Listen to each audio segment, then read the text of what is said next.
So now I'm actually going through the Dunvegan Valley. I'll be crossing over the Dunvegan Bridge, which is actually the longest suspension bridge in Alberta, and I'll also be crossing over the Peace River. This is one of my favorite areas to drive through in the springtime when the leaves are coming out on the trees. As most of you know, I went through a almost 2-year period when I was being treated for cancer. And in the second year of treatment, when I was in Edmonton at the Cross Clinic, I went in, I think, on the middle of April, and I actually ended up coming out, I think, about the 10th or 15th of May. And the one thing that I always regretted, and it's probably one of the things which I'm most reproachful about having had cancer for, was that I missed the transition from wintertime to spring. When I went in, there was still snow all over the place, and when I came out, people were, mowing their lawns and having barbecues. And one of the things which I enjoy about living in Canada and living in Northern Alberta is that we do have 4 very distinct seasons. And I like going through the experience where we move from one to the other, and I always feel that cancer robbed me of that experience back in 2007.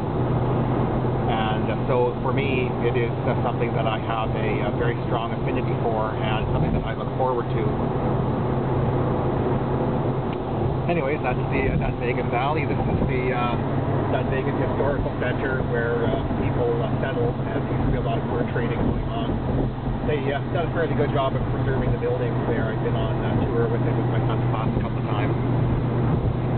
And there's a market garden here, and there's actually even a 3-hole mini golf course, if you can imagine, and some really, really excellent homemade ice cream. Actually, it's quite delicious.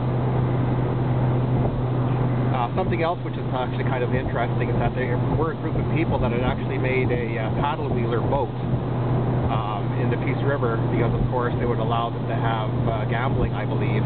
Anyways, after going through the construction process and launching the boat, they found out that the engines on the boat were not powerful enough to propel it against the river's current to go back upstream, and so they actually ended up parking the boat about a kilometer, 2 kilometers down there. I don't know how much of it you can see. I used to be able to see the riverboat down there, but I haven't seen it for a little while, and it was never actually used. Anyways, that's the story of the Dunvegan Valley. Car is running wonderfully, oil pressure again is good, water temperature is good, no warning lights that have come up. The only oddity is the oil life. I had the oil changed before I put the car in storage, and I'm pretty sure that they had reset the oil life sensor, or whatever that I believe they're supposed to do when they change the oil.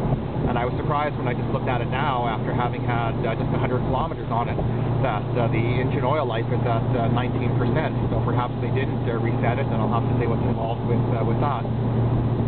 Anyways, onward we go.